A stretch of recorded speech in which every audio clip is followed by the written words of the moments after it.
His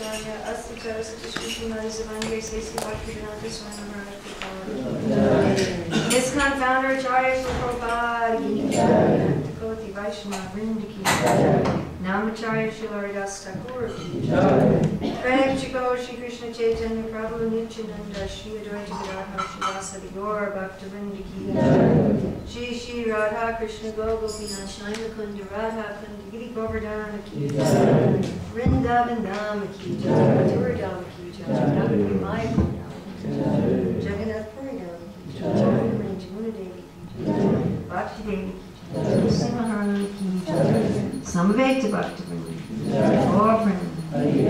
All glories to the Assembled. All glories to the Assembled. All glories to the Assembled. All glories to Sri Guru and Gauranga. All glories to Sri Prabhupada. Vishnu Krishnaya Pujale Srimati Vasudeva. Namaste Sarasvati Devi Gauranga Pujani Vipsesa Samarana Vasachakis. Vande Hanshi Shri Nityananda Shri Gurun Vaishnavam Shri Rupam Sarvadatam Sadhana Raghunatam Samasthamasthiva Sadvaitam Sadvaitam Parijana Sahitam Vishitesveni Shri Radha Krishna Param Sadhana Paritam Om Namo Bhagavate Vasudevaya Om Namo Bhagavate Vasudevaya Om Namo Bhagavate Vasudevaya Om Namo Bhagavate Vasudevaya Om Namo Bhagavate Vasudevaya Om Namo Bhagavate Vasudevaya. January 31st, 2012, in Radhadesh, and they have a system here in Radhadesh that every Tuesday there's a class on a topic which is assigned to one. So I don't choose the topic, it's given to me. So one Tuesday it's given by a teacher, and the next Tuesday it's given by a student, and all the students have to come, which is why there's so many people here. They're required, they don't get their diploma. So the topic that I was given was preparation for the Grhastha ashram.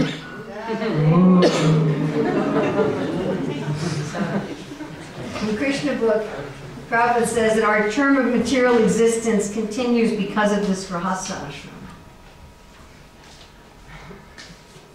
And right after that he says, and then Krishna shows how you can sanctify the Grhastha ashram. So both those things. I mean, we might think it's rather odd if our goal is detachment from Maya and attachment to Krishna. Why would you ever want to enter the Grhastha ashram just so you can get back out of it again? You ever thought about that? Right? The whole idea of getting in the Grhastha ashram and the one end is so you can get out at the other end. So why go into it at all? Why not just stay out of it? So Jayoti Maharaj says, when people ask him if he's ever married, he said, I saved myself the trouble. But we're going to look at the purpose of the Grhastha ashram. So I put a little outline here on the board. We'll look at the purpose of the Grhastha ashram, both for the individual and for society. And then we're going to look at when ideally to enter the Grhastha ashram, who you enter it with.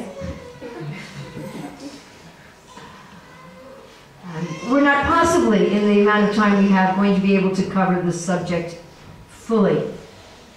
So I got to be one of the people working on the founding of the Grhastha Vision team in North America. Rasmandala Prabhu was also there. He and Hanuman helped us put together a course on the Grhastha ashram. I think it's 30 hours? 5 days, yeah, about 30-hour course on the Grhastha ashram. And we don't even pretend that that covers the whole subject in depth. Rather, it's an overview. Okay, so let's look at the purpose for the individual. And I'm hoping that something in this class will be of surprise, that each of you will find something surprising and interesting and new in this class that you didn't already know. Okay, first is we're going to look at a progression of independence. A progression of independence. Or you could look at it as a progression of dependence. So a progression of independence on worldly supports, on fallible soldiers, and a progression of dependence on Krishna. So first there's brahmachari life. Brahmachari life literally means student. And technically, in the actual society, it's when you're a child. So a child is very dependent. The student is very dependent.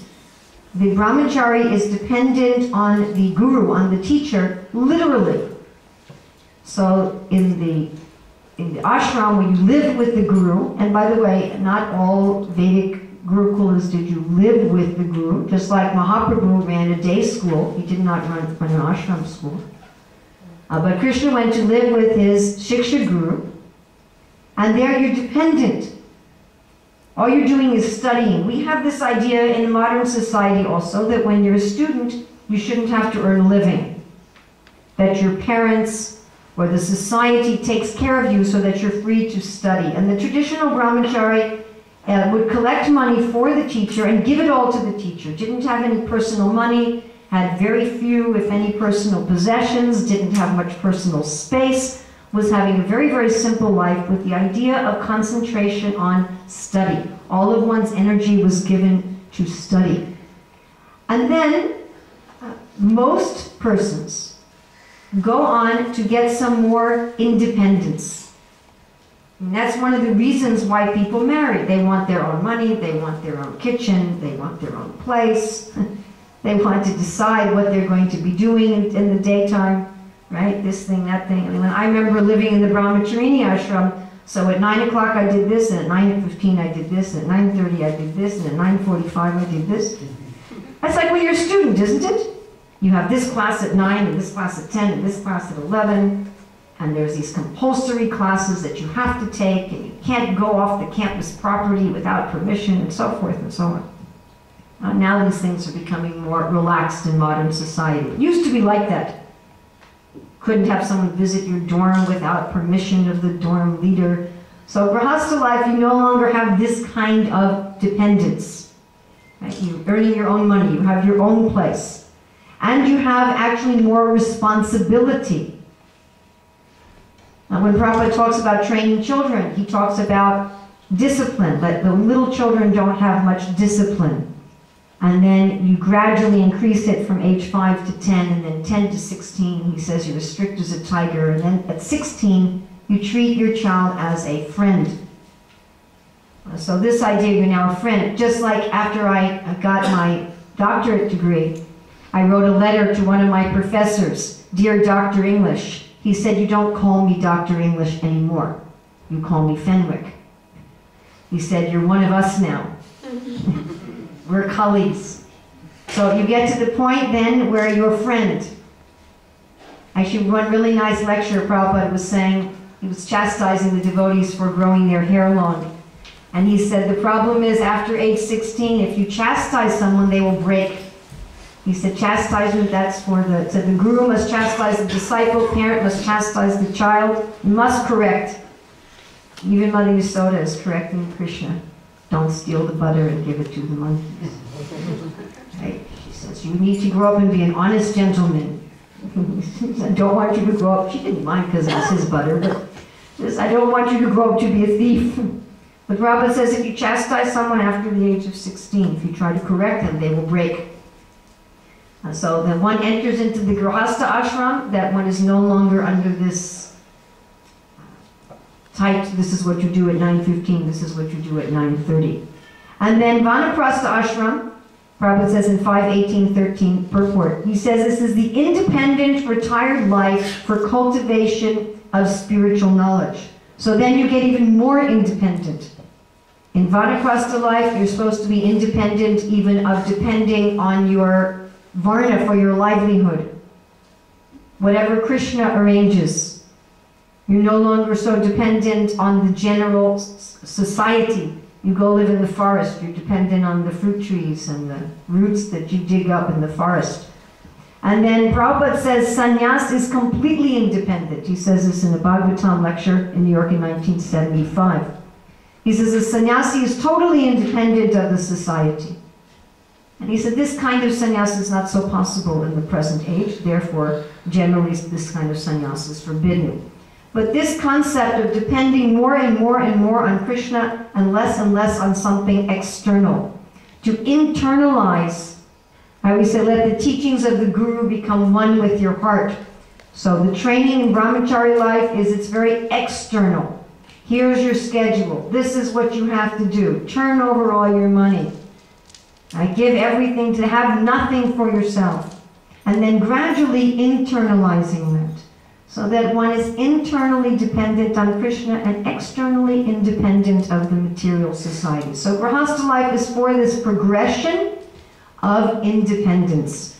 Then another purpose of Grhastha life is for a progression of sense control. I'm sure you're all familiar with the yoga system. And one of the beginning of yoga system is yam and niyam. What you do, what you don't do. And you have to come to pratyantara, where you can withdraw all of your senses from the world. Krishna talks about this like the turtle that can bring out the senses or withdraw them when necessary. So this training of the progression through the ashrams is also to become fully detached from wanting to enjoy the senses independently of Krishna. Right? One wants to satisfy Krishna's senses, Rishikena, Bhaktir, Sevana Uchite. One should satisfy Krishna's senses. So material life means I want to satisfy my senses separately from Krishna. Just like Srila Prabhupada, I told my father in 1976, he said, just like if you eat good food, you'll get good eyesight, but if you put the food in your eyes, you become blind. I always get this picture of people sticking carrots in their eyes. So our problem is, we're part of Krishna, Mamai Vamso Jiva Loke, Jiva Bhuta Sanatana, but I'm trying to satisfy myself independently. Instead of taking the food and putting it in the mouth, I'm just trying to rub the food on my hands. Right? And it is true that we get some nourishment through the skin. You know that, right? Like sometimes there are medicines that you can put a patch on your skin and some medicine goes through the skin. So you get something. It's a drop of water in the desert. Right? If you just try to eat like this, you'll probably get something, but not very much. You'll starve.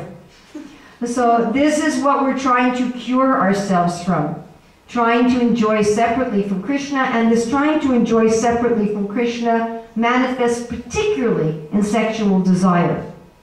That's the epitome or the essence of how it manifests. So that's a whole other class, but we can try to briefly summarize. Prabhupada in 525.5 and in Madhya 8.138 describes that sexual desire is inherent in a spiritual body. Do you all know that? Okay. So that means it's part of the soul.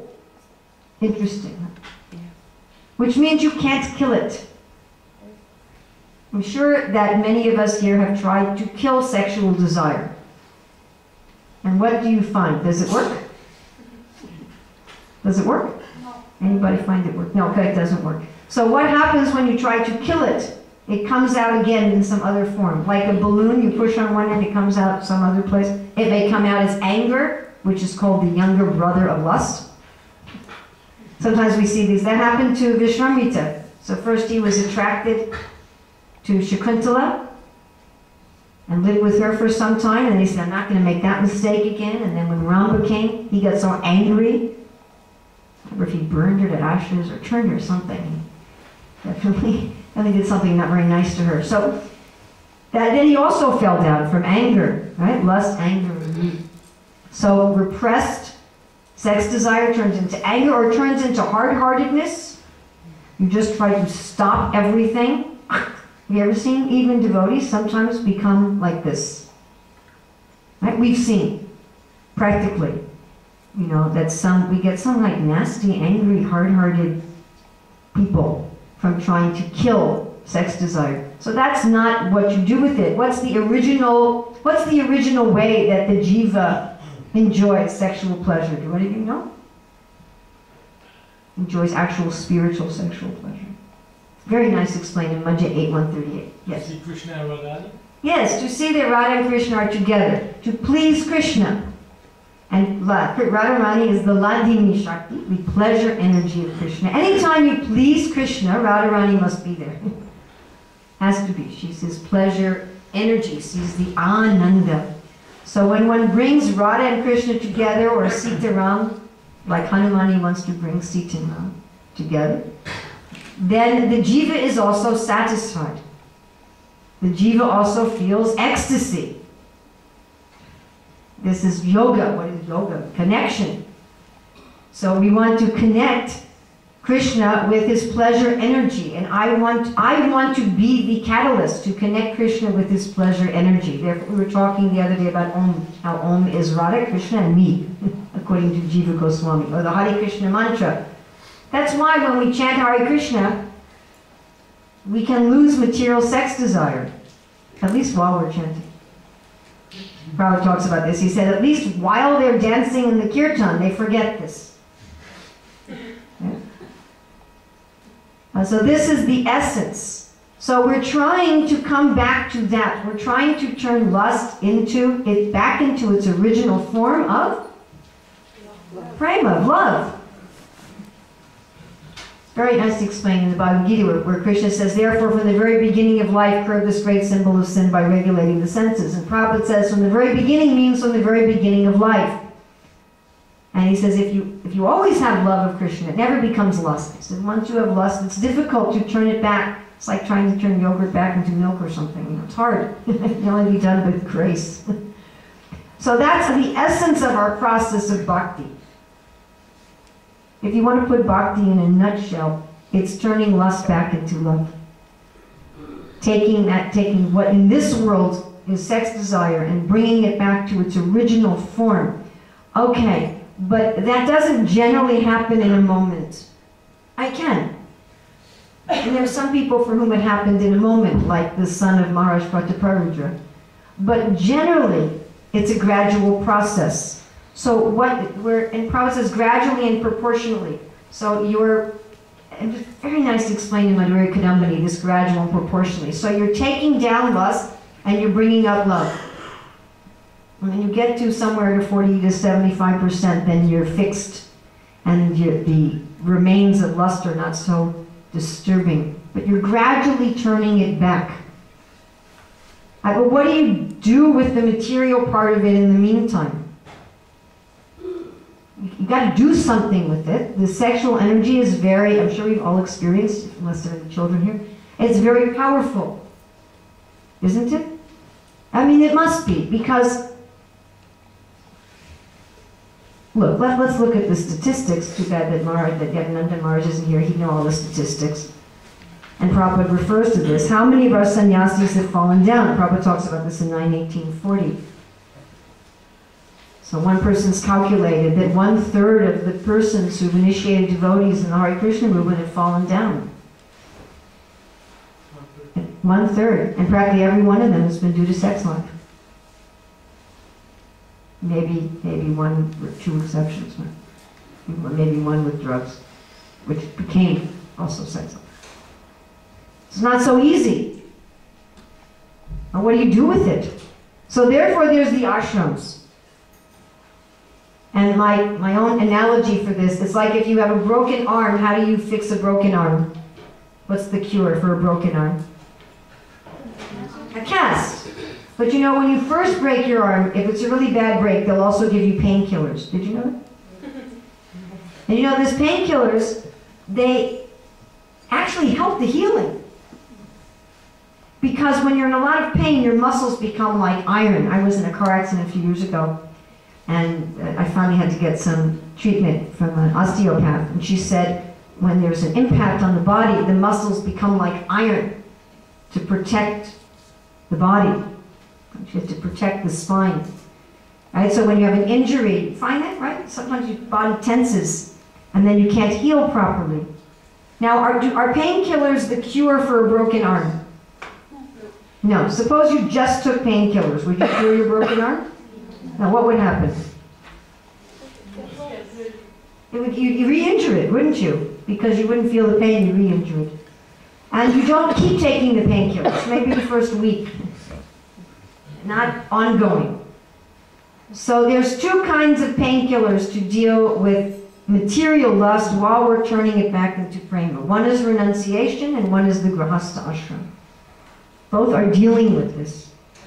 And generally it's a progression. So first you're trained in the brahmachari ashram to be very sense-controlled, to do everything for the pleasure of the guru. You're steeped in the chanting of mantras, like you were talking the other day, the Brahma Gayatri mantra, the Hare Krishna mantra. You're steeped in the study of the Vedas. You understand the higher purpose of life. You're trained in austerity.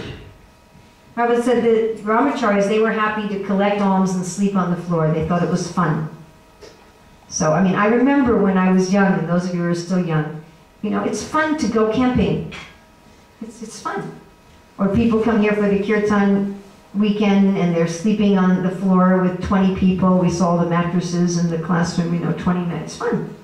You go out in the Sankirtan van and you're sleeping in the back of the van and cooking in the back, and it's fun. You know, once you get to be 60, it's not quite so much fun as it is when you're young. And the children get this taste for austerity. They actually relish this austerity. And then most people go on to the Grhastha ashram. And Prabhupada explains in 5.1.19, he says this gives the facility to engage what he calls the strong waves of youthful life. Because what happens to most people if they don't marry? It goes into something sinful. I mean, we have to say, what to say? And this is very nice in the instruction of Yadu. When Yadu was asked by his father, Yayati, please give me your youth. And Yadu says, my dear father, I would love to give you my youth as an obedient son. But if I do that, my spiritual progress will be hampered. I won't be able to become a pure devotee of the Lord. It'll be blocked. It'll take more time. And Prabhupada writes in that purport, unless one fully satisfies these lusty desires in youth, there is a chance of being disturbed in rendering service to the Lord. Therefore, this progression. So I think of it also in that conversation where we were meeting with Srila Prabhupada in 76. So my oldest son was maybe 1.5 years old. And he was sitting on my lap. And he had a habit that 45 minutes he could sit on my lap in a class completely silent and motionless. And just this. And after 45 minutes, he'd start playing with my keys and my watch and something. And after an hour, it was over. You know, I couldn't keep him in the class anymore.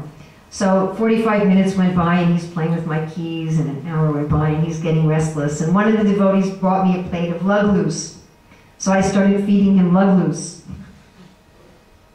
Actually, also one of the devotees came up to me and said, if you keep feeding him luglus, he'll become a Grhastha. He did become a Grhastha. I don't think because he ate luglus when he was 1.5 years old. But the point is, you don't train children in proper behavior by feeding them sweets. That's not a good child training method. Shh, be quiet, I'll give you a sweet. But it may be useful, temporarily. Right? Eat this sweet, and shh, quiet. It's like you have class. So Grhastha life is very much like that. It's a sweet for the mind. The mind is going, but I want money, I want my own kitchen, and I want a car, and I want nice clothes. And I want a wife who's going to say, oh, my hero. You know, and I want a husband who's going to say, I love you, you're so beautiful, you're the most beautiful woman in the whole world. And my mind's going, I want that. You say, here, take a luglu and be quiet. So that's basically the purpose. You know, that when one is in youth and these desires are very, very, very, very strong, that for most people, they need a luglu. Otherwise, they'll disturb the Bhagavatam class. And then there's a progression that you go to the Vanaprastha ashram. I understood more about the Grhastha ashram by entering into the Vanaprastha ashram, which I've been in since '96, than I ever did by being in the Grhastha ashram. And when I went into the Vanaprastha ashram, I said, this stuff really works. I thought the Vedas are really great, Shastras. Because then when the mind says, I want this, you said you already had it. quiet. And the mind says, oh yeah, okay. And that's it. You know, and after some time, the mind only complains once or twice a year for a minute or two. And says, look at that, I want that. You said, you already had that. Oh yeah. Okay, fine. And you can be peaceful. Why? Not because, please don't misunderstand this, not because it was so terrible. Okay? A lot of people think like that. Well, you have to go through the Grhastha ashram because then you'll see that it was just a stool pit. You know, we used to hear sannyasis, all former sannyasis, speak like this. You know, it's just this pit of filth, like this hellish planet, you know? But it isn't. It's like everything else in the material world. It has its, you know, good sides and its bad sides. It has its pleasures and the prices for the pleasures. And you said, you know, okay, I got that and I paid the price and okay. It wasn't so great and it was a pretty high price and, you know, let's move on. It's really simple. And then you can be peaceful. And Prabhupada says that Grhastha life is for making the mind peaceful. And then the Vanaprastha ashram, you remove your dependence. You no longer think, you know, I have to earn money in the world. I have to have my family for my happiness. And then you can come to sannyas life, which is complete fearlessness. So one way you know whether you should be a renunciate or a grahastha is how fearless are you. If you're thinking, you know, what about money? What about security? What about my old age? What about this? What about that? You need to be in the grahastha ashram. And if one is thinking, Krishna's going to take care of me, Krishna's my maintainer, Krishna's my protector, everything's fine, I just have to serve Krishna with no problem, then you can be in the grhastha ashram. All right, let's look at, we looked at the progression of independence, we looked at the progression of sense control. Now we're going to look at the progression of yoga. Progression of yoga. So generally one starts out, which is related to a progression of sense control. Generally one starts out in this material world as a vikarmi. Let me enjoy my senses by stealing. And modern society is a society of vikarmis. Take whatever sense pleasure you want, and for goodness sakes, don't pay for it. You know, don't listen to these religions that tell you you should pay for it. Get away with as much as you can. And the bigger a thief you are, the more glorified you are in human society. You know, oh, that tennis star, he had 20,000 girlfriends and didn't marry any of them. What a hero. You know, this is the mentality. So this is vikarma. Karma kanda is, I'm supposed to engage in yajna.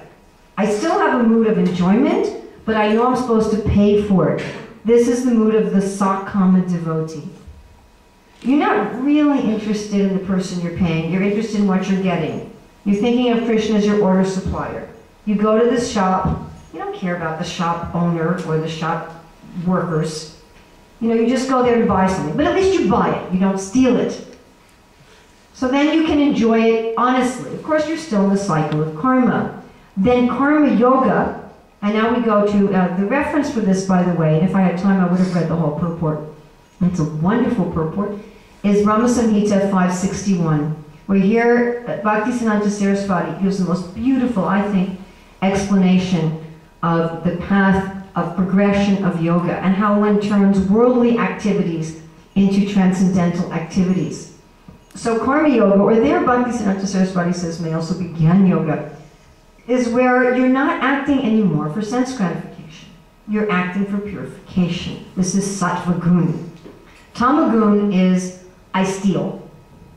Rajagun is I pay. But my purpose in both is sense gratification. You can think of sattva gun, I do the right thing for the right reason. Rajagun, I do the right thing for the wrong reason. Tamagun, I do the wrong thing for the wrong reason. So Rajagun, you're paying for it, but your purpose is still sense gratification, subtle and gross. Honor, prestige, I want to be dharmic. Think of the righteous kings.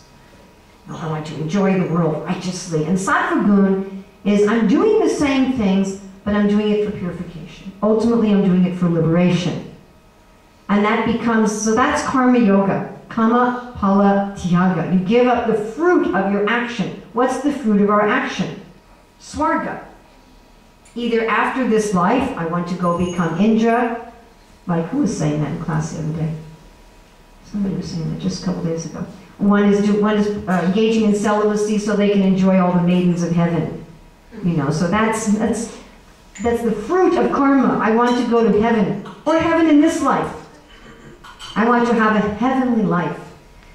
I want to have a happy married life with wonderful children. I can put the bumper sticker on my car. My children are honor students, you know, and put up their pictures. Here's my doctor's son, and here's my lawyer's son, and here's my beautiful wife, and my big home. So karma palatya, you give up that. You're not working for that anymore. Not even on the subtle platform. Bhaktivinoda Thakur says 3 kinds of rasa: physical, emotional, and spiritual. So the emotional he calls swarga rasa. So one doesn't want to enjoy any more heavenly delights. One is doing one's activity as a matter of duty for purification. So that's karma yoga, and jnana yoga is when by doing that, this is so nice to explain in the 12th chapter of Bhagavad Gita, by doing that I've realized who I am. It was so nice what Jahnavi said talking about kirtan. How when she was doing kirtan in Srivas Angan, she had this realization, I'm not this body. So by working without fruit of results, one realizes, I'm not this body. But we're not interested in just karma yoga or jnana yoga, or as Bhaktisiddhanta says, even jnana bhakti yoga. I'm interested in what he calls bhakti proper. So there, I'm not stealing. I'm not paying so I can enjoy, with Krishna's blessings by the laws of karma. I'm not working even for liberation or my own purification or knowledge. The way Bhaktisiddhanta Saraswati puts it is, I'm transferring it to Krishna's account. That's so nice. We used to do a drama called The Wrong Bank Account. Do you remember seeing that? The guy putting money into the bank his whole life, then when he goes to take it out, he realizes he's been putting it into the wrong account. So that's exactly like when the hand's trying to feed itself. You're putting it into the wrong account. You've got to put it in the mouth. So bhakti proper means I'm putting it into Krishna's account. What does this mean practically? I'm not serving my husband so that he'll tell me I'm the most beautiful woman in the world. Which, by the way, he should tell me that. That's his duty. But that's not why I'm serving him. I'm not serving him to get that. I'm not serving him so he'll give me children. I'm not serving him so he'll maintain me financially. I'm not serving him so he'll give me a house. I'm not serving him for the mental thing of, I have a husband. I'm socially acceptable. Whatever. No, I'm serving him to please Krishna. I'm putting the money in Krishna's account. I'm not telling my husband he's my hero, so he'll tell me I'm beautiful. I'm telling him he's my hero because that's what Krishna wants me to say to him. Just like we did a drama recently in Govardhan of Krishna Lila. You have a script. Right? You're following the script. Why? So everybody will say, oh, good actor. No. So Krishna is going to smile, and the Vaishnavas will smile. Krishna will be pleased. Prabhupada said, the residents of Vrindavan, they're working just to see Krishna's smile. So you're taking care of the children. Why? So Krishna will smile. You have this mood that I'm going to serve my family, like Bhaktivinoda Thakur said. I'm seeing that, what do we say? I'm going to find this directly. He said, for your service, I will earn money and bear the expense of your household. This is your house, Krishna. I'm taking care of your house. These are your devotees. I'm taking care of your devotees. So you will smile. By the way, when one does this, one becomes free, even in household life. One doesn't have exactly the same kind of freedom as in the Vanaprastha or sannyas ashrams. That's a kind of external freedom. But one gets an internal freedom because one's no longer dependent on other living entities for one's happiness. As Krishna explains in the Bhagavad Gita, that a self-realized soul has no need to depend on any other living being. And this is why Lord Kapila Dev says, if the woman thinks that her husband is the source of her wealth and her children, it's death for her, like a hunter calling for the deer.